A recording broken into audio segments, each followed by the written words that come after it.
would be your 3 advices that you would want to give to somebody you are, let's say, a year ahead of? Take that leap of faith. Just go out, begin. Because I think that's the biggest hurdle that we all face. That's the biggest hurdle. That's the biggest challenge we face when we are in a corporate life. We are like, yes, everything is secure, everything is safe. Build. The moment you start building, you will continue to expand yourself. You will continue to expand your horizons. So just begin. Take that leap of faith. Be relevant. Stay relevant. Continue to upgrade yourself, update yourself. Be in the middle of your consumers. Continue to talk to them. Continue to understand what is working, what is not working. Belief. Have belief in yourself. Have belief in the higher power. Seek guidance. Seek guidance from the higher power.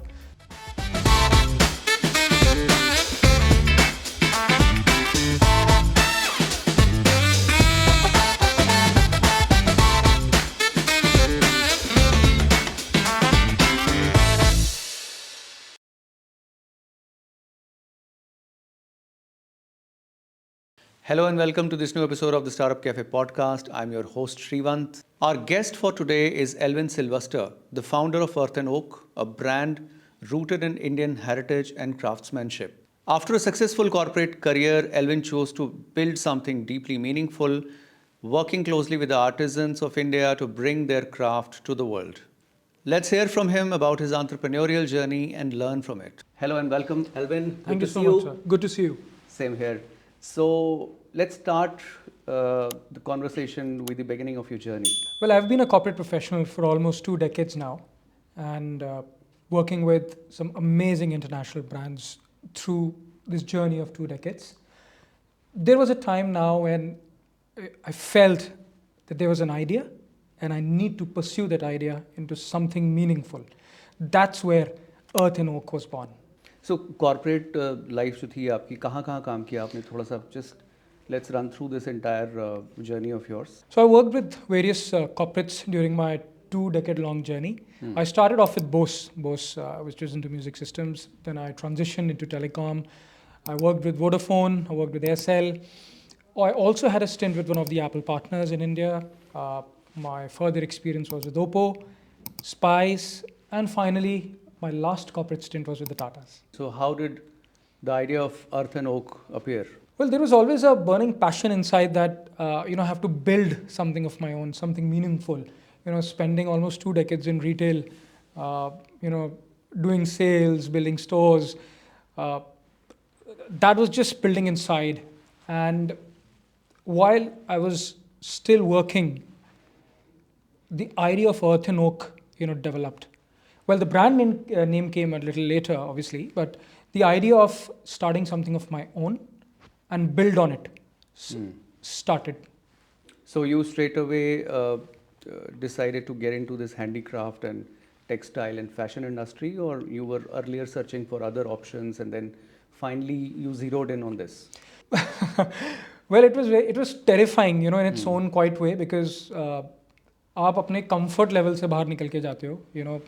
There was a day when I was sitting quietly in my room and was just looking at the surroundings, looking at a career which is stable, successful, I would like to say. But again, there was an idea which was, building in, idea that was building in again and again, that do something more meaningful, and use my experience and expertise to build something, big. So that's where the idea came in. How home decor and fashion came in? Well, we did a lot of research. It was not an overnight decision. When we thought that we would want to get into something, we went back to the drawing board. We understand the entire landscape, and the biggest landscape was India, your own country, which is so rich in heritage, in culture, in craft, and as an individual, when I traveled for work, I traveled, for personal vacations with my wife and my family. We always had that eye for craft, art, beautiful accessory pieces that you can carry, with you in your daily lives as a companion. And we always thought, how can we, get that artistry into modern homes and lives?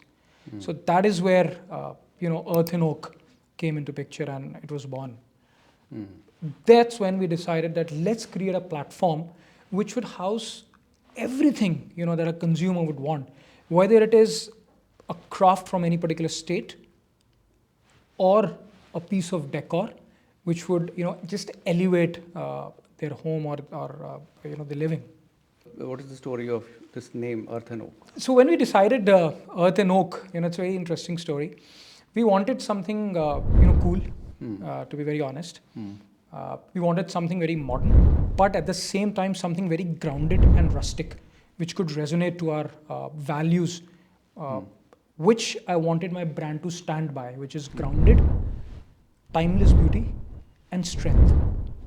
Okay. Where Earth represents everything natural, honest, and things which are imperfect in the most beautiful way. The work of the artisans, the work of the handwork which they produce. Oak, represents strength and longevity. These are the qualities which I wanted each and every Earth and Oak product to, carry with itself. So that's where we derived Earth and Oak. That's very thoughtful. I must say that's very interesting and very thoughtful. So you spent a lot of your time in corporate and you worked for such big brands. How did that experience help you in shaping your decision? While working with corporates and organizations, you learn a lot of things. The key things that you learn are strategy, structure, discipline. But I think the most important things that you learn is resilience, patience, and the ability to understand people. And the last point which I just said, the ability to understand people is the most important aspect of building a brand. We work with people which comes from different varieties of lifestyle. We have artisans, we have our own teammates, we've got partners whom we work with. So it's about, and these are the people who ultimately shape a brand and build a brand. Yeah. And also the foundation that got laid through my corporate experience was, just never give up. Get up every morning, stay motivated, and work hard. Which is extremely crucial for an entrepreneur, right? Absolutely. For us, every day you have to have a decent level of motivation within yourself, right? Absolutely. There's nobody else to motivate you. That is so you true. Have to keep motivating yourself. So how has this journey been? This company is like 1 year old now. How old is this company? So when we started planning, it was January this year, and we went live on 1st of May. Okay. So almost 6 months. Recent. Yeah. 6 months of operation and 3 months of planning. Okay. And how has this journey been? The experience has been very, very vast. Getting into traveling, has been a core of our business. Meeting people, meeting artisans. Emotions are always running high because of the stories that you hear when you meet these people. The emotions were very high when I held my first product in my hand, looking at my tag. The first Instagram post, the day when my website went live, the day my first offline event, was there, when the first customer came, the first product I built. It is just, surreal. We're still sinking in. Yeah. But also, it's not easy. You constantly have to thrive. You constantly have to think. You constantly have to innovate. These artisans, where are they? Are they like scattered? Which all states are you working in? So we've started with Rajasthan, and we've also started somewhat in Kashmir. Okay. So we got associated with artisans over there, and that's how our journey began. Okay. So the process is you go to these states, then you find the kind of product you want to sell and brand it under Earth and Oak. So it's about building a relationship, as you rightly said. We ensure that we get artisans on board. Then there is a complete design language that we do, that this is what we want to build. Okay. This is the design that we want to build. We source materials. Then those designs goes to our artisans in a form that they can understand. And that's where the entire building process begins till the time we get the finished product. Home decor as a category can have limitless SKUs. Yes. How do you choose, and who chooses along with you, that this deserves to be an Earth and Oak product? So the process first starts right from sourcing the right material. Okay. There's a very basic thought behind it. We would produce a product, only that product which we can use ourselves. We would not give a product out in market which is of substandard quality. So it would be right to say that we are obsessed with quality and the ultimate finish that would come out of it. As far as design goes, we partner with a lot of upcoming designers. We partner with a lot of people who are into this. So we do a collaboration with these people, and finally, when the design comes out, that's where we say, okay, this is something which is different, which we've not yet seen in market. Let's go ahead and produce this particular design. Okay. So if I were to look at the categories under home and oak, what are the various categories? So we've got a variety of categories under our brand Earth and Oak. We started with bed linen category, and the speciality is from Rajasthan. The name of the art is hand block printing. In this category, we have bed sheets, we have bed covers, we've got quills, we've got dohas. The second category that we house is into fashion, where we work with different materials like bamboo, silk, cotton, and we produce beautiful stoles, accessories like mufflers, scarves. The third category is shawls, the winter wear. And finally, something very, very special, which we call as our signature throw collection.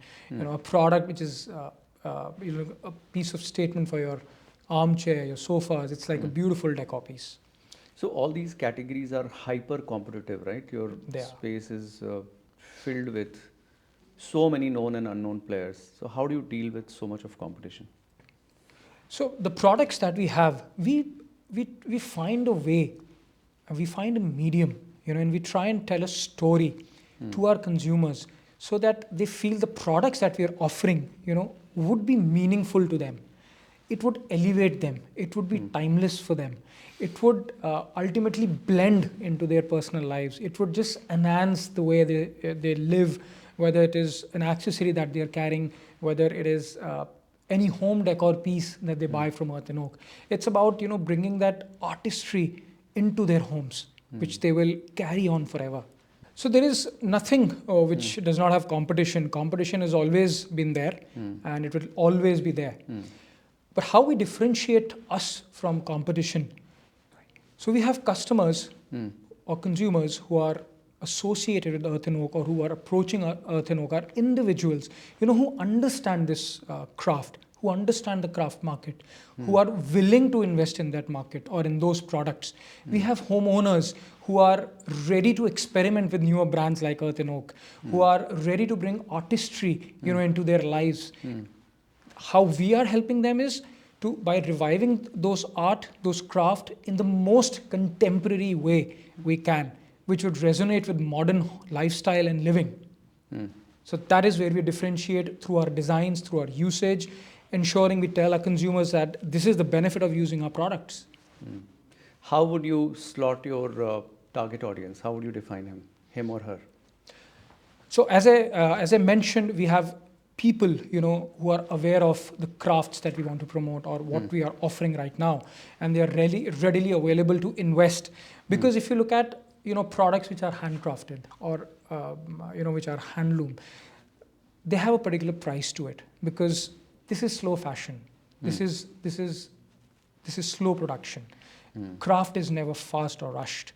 Right? Correct. So we have. It's unlike apparel, where Absolutely. you tend to change it every 3 months, and you want to go to Zara or other places, and you want to keep buying new stuff. I think once you buy something like this, it's there for a considerable time, right? Absolutely. So we are trying to say that these are pieces of heritage which would be with you, right? Say a piece of a shawl which is handmade in a particular work like a kani or a susni, that will stay with you forever.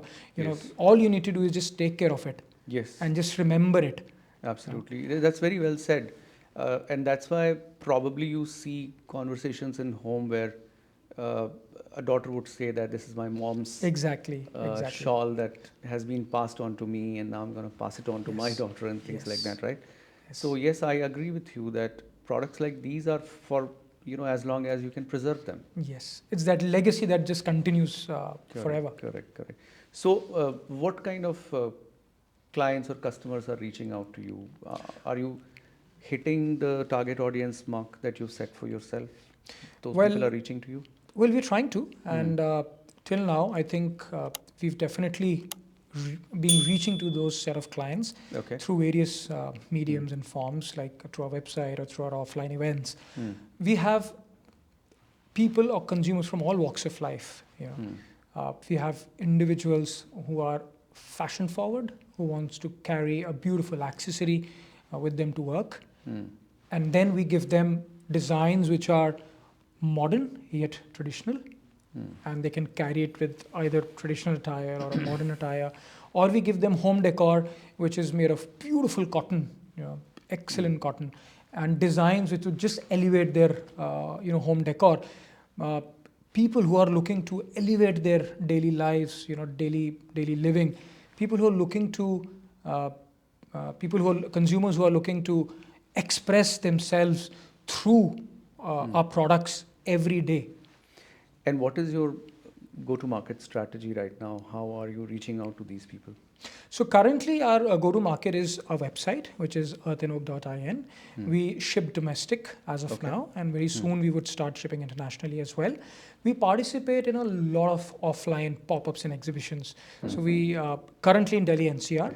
This year we are planning to go in different states in the country, like Mumbai, Goa, Pune, Bangalore, Chennai, Kerala. So these are the few states which I named where we have a lot of client base in the last 6 months. At the same time, we also plan to go to different countries and participate in some big exhibitions. Now, Elvin, I want to talk about a very critical stakeholder in this entire game of yours, which is artisan. Yes. And artisans are working with you, you going and meeting them, you getting your work done from them. What did you learn from this journey of meeting those who are in small towns and for generations building something which is handcrafted and kind of devoted their generations refining that art? So what has been this journey like for you?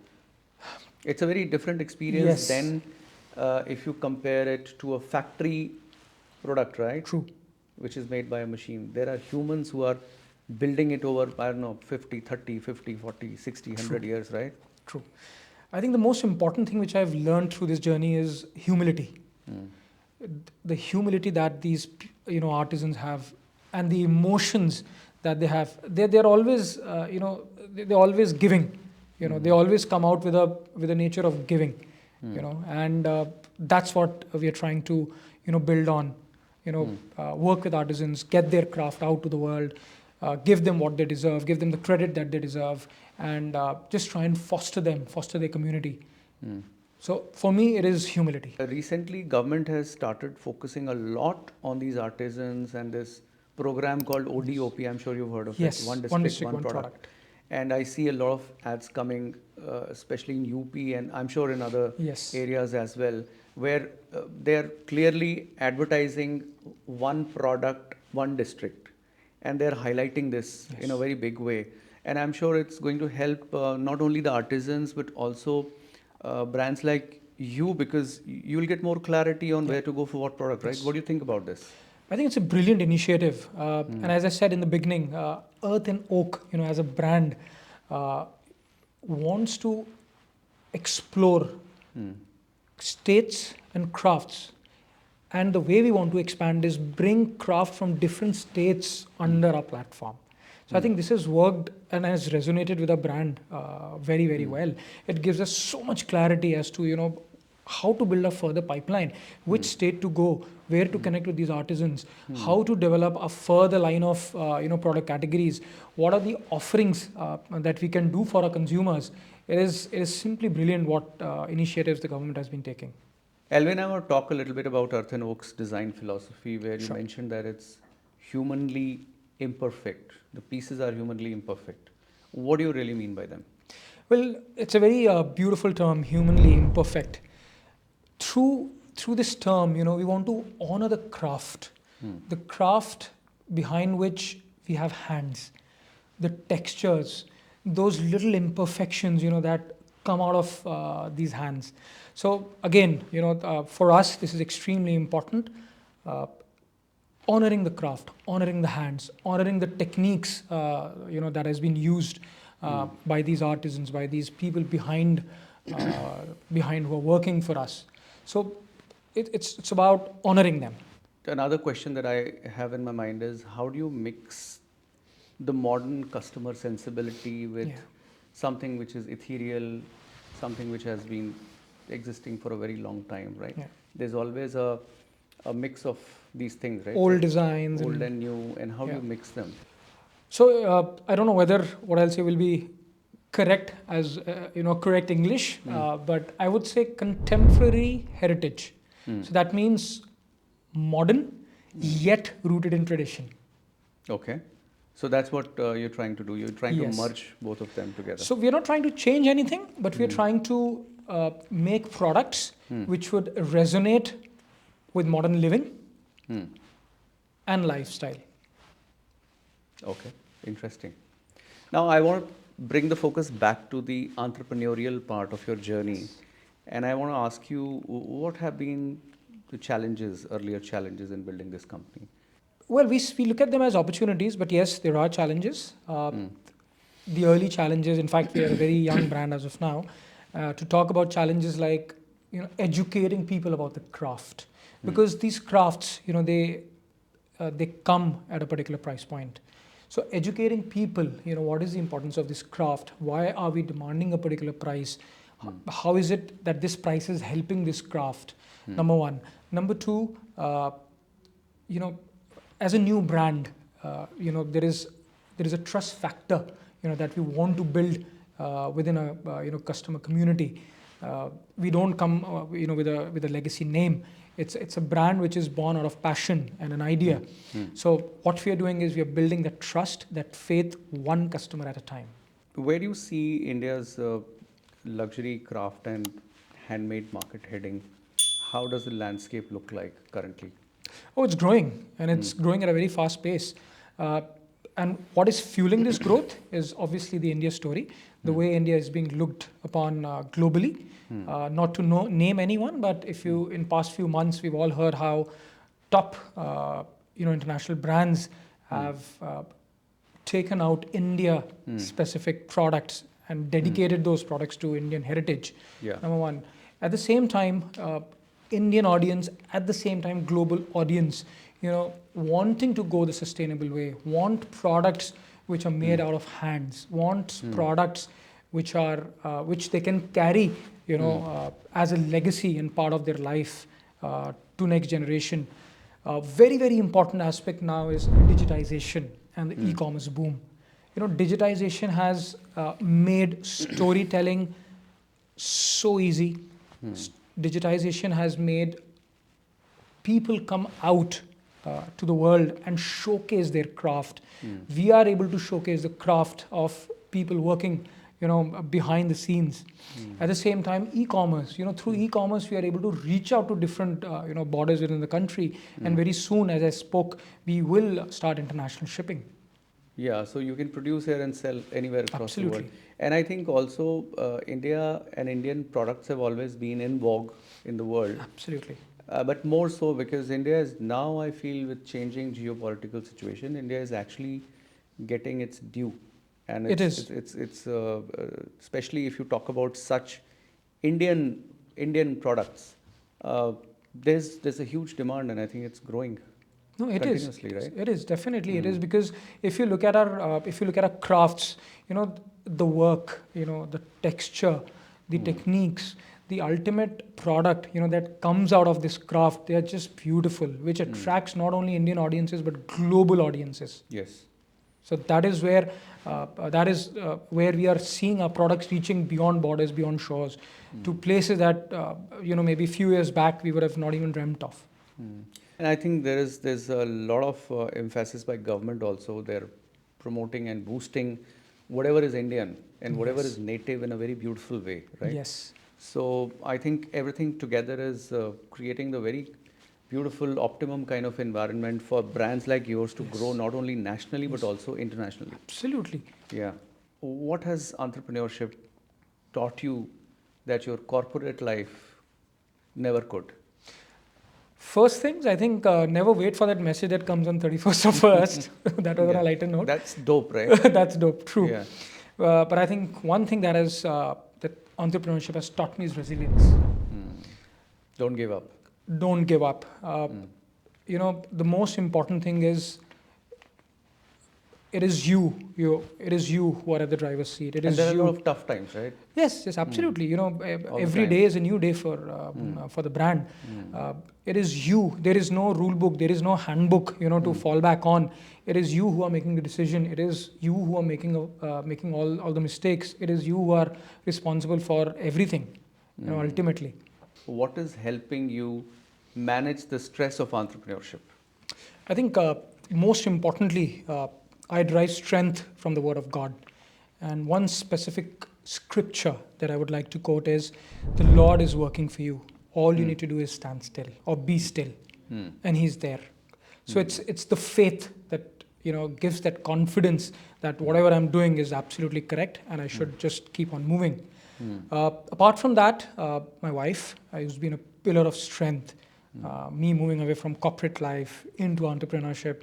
So Ratna has been a very, very strong pillar. And of course, family. They're just always around. Yeah, each one of us have our own ways of dealing with stress and dealing with problems, and I think we all have to draw our strength from each other. Yes. We all have to learn from each other and increase the pillars in our arsenal. How do we manage this, right? Because life will keep throwing challenges all the time. They will. We have to keep getting stronger. There's no other way. We have to continue to survive and fight. Perfect. Now tell me, if we talk about Earth and Oak, what is the vision you have that you're carrying with you? Let's say your brand in next 2 years, where you see that? The biggest vision that we have for Earth and Oak is to bring the best of India to the world. And as we spoke, in our strategies or the way we want to plan ahead is bring crafts, bring states under our platform, under one umbrella. And then, because in India there is so much craft, there is so much art, which is still unexplored and yet to go out in the world. So our biggest vision is to bring the best of India to the world. So currently, which all states are connected with your products? So we have Rajasthan and Kashmir. And the near future, we are planning to go into Orissa, and we're also planning to go into Assam. See, the beauty of India is each state has its own unique art, right? Yes. Unique culture, unique art, which is quite visible in the way people dress up, the kind of products they buy or create, and the kind of home decor products that you can create from there, right? So it's just endless, right? Absolutely. India is such a beautiful, huge universe for somebody like you, right? It is. Each state you go, you'll explore something and you'll find something which you'll feel will represent what your brand is, right? It is, and it's not only about home decor or fashion. We also want to give products like art. So, for example, I was talking about Odisha. So they have this very famous art called Pattachitra. It's a well-known art, but again, a lot to be explored. Or we want to go to Assam and we want to get silk from there. Beautiful exotic material. Which can be used to make beautiful products at the end. So these are few things that we really want to try in near future, and then go into different states and as you said, get that one special product under your platform. What is that one word that will describe you as a founder? How would you describe yourself? Wanderer. Wanderer? Yes, because I derive inspiration from everything and everywhere. You're like soaking up knowledge from everywhere and trying to see what can work for you. Absolutely. Tell me one book that shaped you as a person. I think it's currently shaping me. It's the Bible. It's the Bible? Yes. Oh, you're a believer. Yes, I am. And what is that one advice that you would not forget? Somebody gave you earlier and it always remains on top of your mind. Two words, in fact, two advices: stay grounded and never give up. Who gave that? Well, one of my mentors from my previous experiences and organizations, and which still holds extreme value in my life. And who's that one idol of yours in business whom you look up to and say, so this guy has done something big and I want to be in that direction? You really idolize that guy. Well, for those who have worked with Tatas or even those who haven't, Ratan Tata is definitely an idol. Somebody who's always up the ranks. Yes. But is there somebody else also? There are two things which I would like to say. First is, everyone who had dared or to start somewhere. And secondly, it's Steve Jobs. Steve Jobs. Interesting. Yes, because design, right? You're a student of Design, innovation, Innovation. and thinking ahead of its time. Yeah, he's my favorite too. Yes. What he has done continues to shape Shape. how we behave and how we do things, right? Yes. So, Elvin, now we come towards the end of our podcast, and I have to ask you the most important question, Sure. which is more for the audience who's looking at this, especially aspiring entrepreneurs. Yeah. And some of those who are looking at you and thinking he's ahead Yes. in his journey. And if I were to look at him, he's ahead of me 1 year probably. So, what would you want to tell him? What do you want to tell somebody who's probably, let's say, in a corporate job right now where you were a year ago Yeah. and thinking of starting up but is unable to make up his mind, is afraid of the unknown, still wondering, what should I do? Should I take the leap or not? What will you tell him? But I think all of us have a lot of ideas. You know, we are all bubbling with ideas, plans, and I can do this, I should do this. You know, what I believe is, and what I would suggest to people like me who wants to build on an idea is take that leap of faith. Just go out, begin, because I think that's the biggest hurdle that we all face. That's the biggest hurdle. That's the biggest challenge we face when we are in a corporate life. We are like, yes, everything is secure, everything is safe. Build. The moment you start building, you will continue to expand yourself. You'll continue to expand your horizons. So just begin. Take that leap of faith. Very, very important. Be relevant. Stay relevant. Continue to upgrade yourself, update yourself. Be in middle of your consumers. Continue to talk to them. Continue to understand what is working, what is not working. Just be relevant. Extremely important. And finally, I think I would like to share something of my own experience. Belief. Have belief in yourself. Have belief in the higher power. Seek guidance. Seek guidance from the higher power. Believe that what you're doing is correct. Whether a particular plan works or it doesn't work, it doesn't matter. You've already taken a bold step of moving ahead, starting something of your own, building a particular idea. And it will work for you. So never go back and think that why did I chose this? Why did I did that?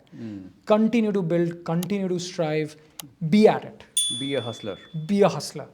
We all are hustlers, even in our corporate lives, we are hustlers. Yes. So now it's something, we have to do something for our own brand. You have to do it for yourself also. Absolutely. And there is no great pleasure of building your own brand.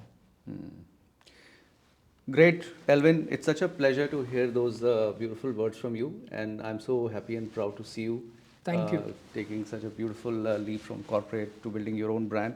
And I wish you great success. Thank you. For Earth and Oak and for you. Thank you. And I just hope that once you are a really very big company, we would do this podcast once again. Definitely. And thank you so much. And talk about your experience then. Thank you so much for this opportunity. It's been a pleasure interacting with you and obviously hearing from you. Thank you so much. You're welcome. So that was Elvin, who's building his brand Earth and Oak. I hope you enjoyed this podcast.